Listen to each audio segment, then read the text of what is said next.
Assalamualaikum warahmatullahi wabarakatuh. Kembali lagi di TV channel Mandailing Natal. Hari ini kita membahas tentang PMM atau tindak lanjut setelah kita observasi dilakukan oleh atasan kita.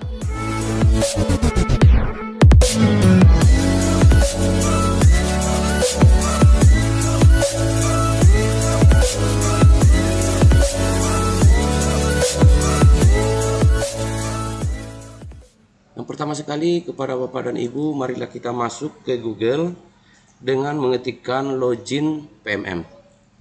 Setelah kita ketikkan login PMM, kita search, kemudian masuklah kita yang ditampilkan oleh Google, Merdeka Mengajar atau masuk login.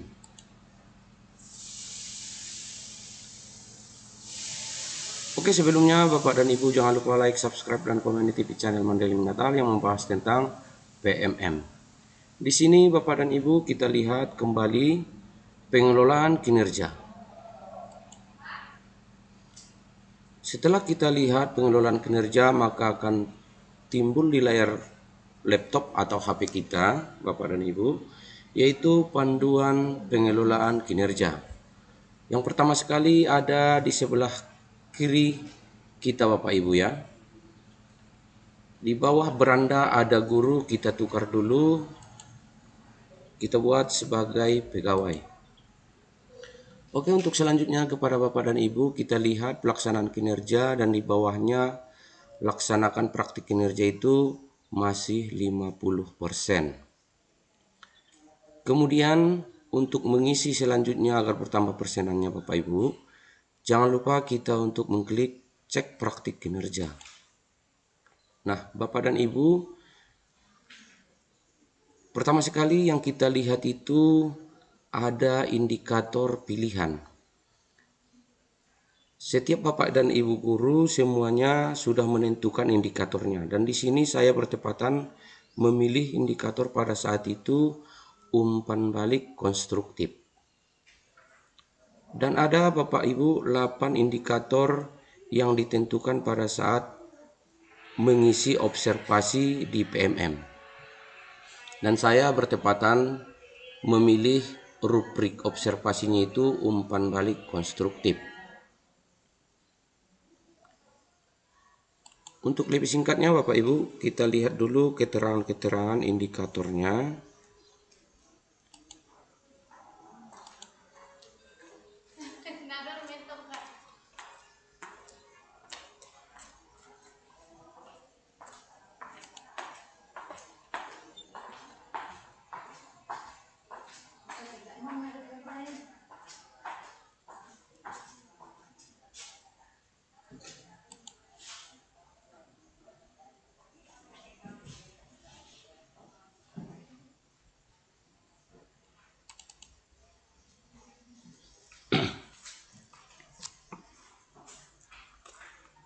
Nah, Bapak dan Ibu, ini ada beberapa indikator yang kita pilih pada saat waktu observasi. Yang pertama, aktivitas interaktif. Kemudian yang kedua, penerapan disiplin positif. Selanjutnya yang ketiga, keteraturan suasana kelas. Kemudian selanjutnya, perhatian dan kepedulian. Kemudian yang kelima, ekspektasi pada peserta didik. Yang keenam, instruksi yang adaptif. Yang ketujuh, instruksi pembelajaran. Yang kedelapan, umpan balik konstruktif. Jadi di sini Bapak dan Ibu, sebelumnya kita waktu melaksanakan observasi kita menentukan rubrik tersebut untuk mengisi pada SKP di PMM kita. Dan kita kembali lagi kepada Bapak dan Ibu. Jadi di sini saya memilih umpan balik konstruktif. Apapun nanti indikator yang Bapak Ibu pilih, itu sama saja dalam pengisian lanjutan tindak lanjut untuk PMM. Saya klik untuk lanjut Bapak Ibu ya. Nah, di sini Bapak dan Ibu sebelumnya kita itu sudah diberikan atasan kita rating agar kita bisa melanjutkan ke tindak lanjut. Yang intinya kita itu sudah diobservasi oleh atasan kita. Jadi di rating atasan inilah kita lihat NB atau notebook atau catatan yang diberikan atasan, masukan dan saran, itulah nanti yang akan kita perbaiki ke tindak lanjut ya Bapak Ibu ya. Kemudian rekomendasi atasan kita baca dulu di bawah. Yang pertama, pelaksanaan pembelajaran sudah baik, target perilaku yang disajikan guru sudah baik. Kemudian yang kedua, guru harus lebih meningkatkan keaktifan belajar untuk seluruh peserta didik. Kemudian yang ketiga, guru lebih memaklumi karakteristik dan kebutuhan semua peserta didik. Nah, di sini Bapak Ibu ada rekomendasi atasan kita itu pastinya berbeda-beda. Yang jelas intinya rekomendasi atau saran dari atasan inilah yang akan kita perbaiki, yang akan kita masukkan ke tindak lanjut. Oke Bapak Ibu, kita lanjut. Nah, di sini Bapak dan Ibu ada beberapa formulir diskusi tindak lanjut yang akan kita isi. Kemudian pilihan belajar. Selanjutnya pilihan belajar dari platform Merdeka Mengajar. Nah, kolom-kolom inilah Bapak dan Ibu nantinya yang akan kita isi untuk tindak lanjut dari saran atau rekomendasi dari kepala sekolah ya Bapak Ibu ya. Sebelumnya pertama sekali kita itu harus memahami langkah-langkah tindak lanjut. Apa itu Bapak Ibu dan semua untuk langkah-langkah tindak lanjutnya? Yang pertama sekali kita itu harus melakukan refleksi. Apa itu refleksinya? Refleksinya itu kita kembali ke Bapak Ibu ya, yaitu rekomendasi dari atasan. Kita refleksikan dulu rekomendasi dari atasan ini supaya kita nantinya bisa mengisi tindak lanjut untuk langkah-langkah ke mengisi dalam kolom ini. Kemudian selanjutnya Bapak dan Ibu, jangan lupa setelah kita mengisi kolom-kolom yang ada di bawah ini, setelah kita refleksikan, kita harus mendiskusikan dulu kepada atasan ataupun teman sejawat ataupun teman-teman yang lainnya yang bisa menguasai tentang media pembelajaran. Ya Bapak Ibu ya. Kemudian selanjutnya kita melaksanakan upaya tindak lanjut. Ini apa upaya tindak lanjut? Upaya tindak lanjut ini Bapak dan Ibu, ketika kita sudah melaksanakan atau membuat refleksi tersebut, maka kita akan berusaha untuk lebih bagus dan lebih baik supaya peserta didik kita nantinya bisa memahami lebih efektif dan kreatif pada saat kita memberikan proses pembelajaran nih Bapak Ibu ya. Kita lanjut untuk mengisi formulir diskusi tindak lanjut. Nah, di sini Bapak dan Ibu kita harus mengisi di dalam kolom bagaimana refleksi Anda tentang praktik kinerja Anda selama observasi praktik kinerja. Nah, di sini Bapak dan Ibu, kita harus memahami kembali dulu rekomendasi atau saran yang diberikan oleh atasan kita yang berbentuk rating. Itulah yang akan kita perbaiki dan itulah nantinya yang akan kita isi di refleksi guru. Contoh misalnya saya, Bapak Ibu ya. Saya merasa media yang saya gunakan pada saat itu belum optimal karena saya menampilkan media kurang efektif karena di dalam lokal.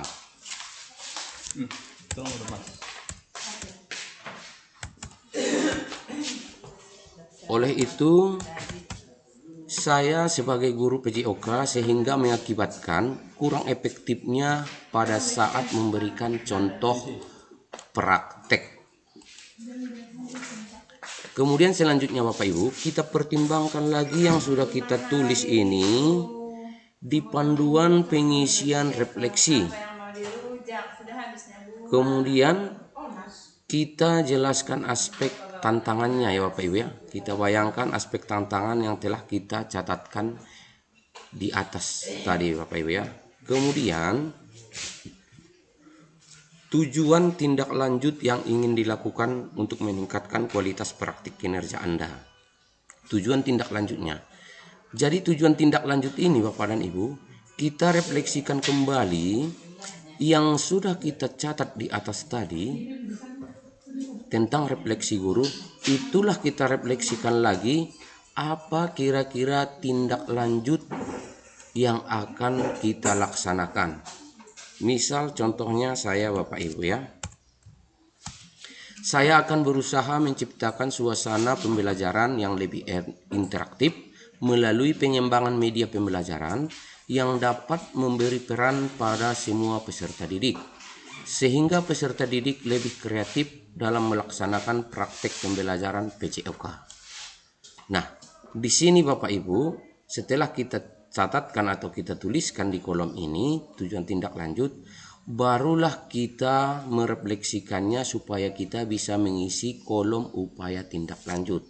Nah, di sini Bapak dan Ibu jangan bingung bahwasanya upaya-upaya yang akan kita laksanakan dalam tindak lanjut ini yaitu usaha kita Bapak Ibu ya. Usaha kita bagaimana caranya untuk memperoleh atau mewujudkan keinginan kita pada saat tujuan tindak lanjut di atas. Contoh misalnya saya Bapak Ibu ya, berdiskusi kepada atasan ataupun teman sejawat ataupun pihak lain yang berkompeten dalam bidang pendidikan. Kemudian kita bisa juga mengikuti seminar, webinar, ataupun mengikuti workshop tentang media pembelajaran yang bersangkutan dengan tema yaitu rekomendasi saran dari atasan kita ya Bapak Ibu ya. Jadi walaupun seperti itu nanti Bapak Ibu, kita tidak usah tergesa-gesa di periode tindak lanjut ini, karena di periode tindak lanjut ini kita harus membutuhkan waktu yang fresh, yang lama untuk menciptakan suasana kelas yang lebih bagus. Jadi kita Bapak Ibu tidak usah terlalu tergesa-gesa untuk mengikuti seminar, webinar, ataupun mengikuti workshop tentang media pembelajaran yang akan merubah keaktifan pada saat kedisiplinan peserta didik waktu kita melaksanakan proses pembelajaran Bapak Ibu ya. Bisa kita lenggangkan waktu kita, ataupun bisa di sini kita pilih periodenya sekitar 2 bulan, 3 bulan boleh. Nah, dan di sini Bapak dan Ibu, karena saya pada saat observasi sebelumnya itu di bulan Maret, jadi saya membuat periode tindak lanjut ini sekitar April dan Mei.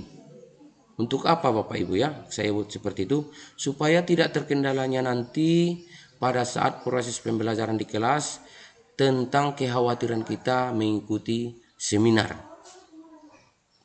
Nah, dan di sini Bapak dan Ibu kita harus melihat dan mengikuti seminar ataupun webinar yang berhubungan dengan metode pembelajaran tentang kedisiplinan supaya peserta didik kita lebih kreatif dan efektif pada saat melaksanakan proses menerima pembelajaran. Oke Bapak Ibu ya, lanjut kita ke bawah. Kemudian apa dukungan yang Anda butuhkan untuk melakukan upaya tindak lanjut? Nah, di sini Bapak Ibu ada di sini beberapa pilihan dukungan-dukungan apa yang kita inginkan supaya kita dapat melaksanakan proses tindak lanjut dari PMM ini. Di sini ada beberapa pilihan, contoh misalnya sumber daya untuk melakukan kegiatan belajar atau praktik, kemudian penyediaan atau pembelian alat dukung pembelajaran, selanjutnya penyediaan atau akses sumber belajar melalui satuan pendidikan, kemudian selanjutnya izin untuk mengikuti pelatihan di luar satuan pendidikan, kemudian memperoleh mentoring dari KS, kemudian guru penggerak, guru atau pemateri eksternal ataupun manajemen, kemudian lainnya. Di lainnya ini Bapak dan Ibu, kita bisa memilih atau yang kita inginkan supaya bisa dapat mendukung keaktifan proses pembelajaran kita. Contohnya misalnya saya Bapak Ibu ya, saya sebagai guru PJOK. Yang sangat saya butuhkan di sini guru PJOK adalah berbentuk tempat praktek. Contohnya Bapak Ibu, saya membuat di sini lapangan praktek olahraga. Kemudian di sub-sub yang saya inginkan itu lapangan voli, kemudian lapangan badminton. Nah, dan di sini Bapak dan Ibu, kalau misalnya Bapak dan Ibu guru fisika, kimia, matematika, PPKN, bahasa Indonesia, boleh Bapak dan Ibu memilih lainnya. Dan Bapak Ibu tentukanlah apa kebutuhan yang ingin Bapak butuhkan. Kalau misalnya tidak ada lainnya, boleh Bapak dan Ibu pilih sumber daya untuk melakukan kegiatan belajar. Boleh ya Bapak Ibu ya. Tapi karena saya di sini guru PJOK, saya membutuhkan sebuah lapangan. Oke, kita lanjut Bapak Ibu. Di sini ada beberapa tujuan tindak lanjut yang ingin Anda lakukan untuk meningkatkan kualitas praktek kinerja. Pilih minimal satu. Nah, di sini Bapak dan Ibu sudah ada ditentukan ada 3 pilihan. Yang pertama, umpan balik terhadap peserta didik mengenai pembelajaran. Kemudian yang kedua, pelaksanaan asesmen yang berpusat pada peserta didik. Kemudian yang ketiga, tahapan perkembangan dan karakteristik yang relevan dengan kebutuhan belajar. Jadi di sini Bapak dan Ibu, saya rasa kita sama-sama guru pastinya saya itu memilihnya di tahapan perkembangan dan karakteristik yang relevan dengan kebutuhan belajar. Setelah kita klik checklist menjadi biru, barulah Bapak dan Ibu pilih klik yang di bawah. Pembelajaran terdiferensiasi dengan decoding atau membaca bersama atau membaca terbimbing. Dan di sini Bapak dan Ibu saya memilih pembelajaran terdiferensiasi dengan decoding. Bapak Ibu ya. Kemudian untuk selanjutnya Bapak dan Ibu, dari refleksi yang kita buat di kolom-kolom di atas, ada periode tindak lanjut yang harus secepat mungkin agar bisa mengatasi peserta didik dalam keefektifan belajar. Contohnya Bapak dan Ibu, kita mempelajari pilihan belajar dari PMM. Kapan? Nah, jadi kalau ada kata-kata kapan di sini Bapak dan Ibu, berarti dia itu membutuhkan waktu yang sangat cepat dan singkat. Nah, dan di sini Bapak dan Ibu, karena saya waktu itu observasinya di bulan Maret, saya mempercepat waktunya untuk belajar dari PMM itu di bulan April. Ya Bapak Ibu ya, saya tulis di sini April. Kemudian untuk selanjutnya Bapak dan Ibu, apa dukungan yang Anda butuhkan untuk melakukan upaya tindak lanjut. Di sini Bapak dan Ibu, upaya dan dukungan yang saya butuhkan untuk tindak lanjut, ada beberapa kebutuhan dukungan pilihannya ya Bapak Ibu ya. Karena saya tadi telah memilih lainnya di kolom di atas, sama halnya pengertiannya itu dengan sumber daya untuk melakukan kegiatan belajar. Karena kebutuhan yang di atas pun sama dengan pengertiannya dengan sumber daya untuk melakukan kegiatan belajar praktik ya Bapak Ibu ya. Ini saya pilih. Setelah seperti ini Bapak dan Ibu, kalau misalnya kita masih bingung, jangan dulu kita kumpulkan, simpan dulu di derap Bapak Ibu ya. Nah, dan karena saya tadi malam sudah mengisi kolom ini Bapak dan Ibu, di pagi ini saya sudah refleksi bersama atasan bahwasanya apakah cocok yang saya buat di kolom tindak lanjut ini, dan ternyata atasan saya sudah setuju, dan berarti artinya saya akan mengumpulkannya Bapak Ibu ya. Nah, jadi Bapak dan Ibu jangan tergesa-gesa untuk mengumpulkannya. Simpan dulu di derap, kemudian direfleksikan dulu ke teman sejawat atau atasan. Setelah itu sudah bagus semua dan sudah sesuai, barulah nanti dikumpulkan. Nah, dan sebagai contoh Bapak Ibu, saya sudah tadi refleksi pada atasan dan sekarang saya akan mengumpulkannya Bapak Ibu ya.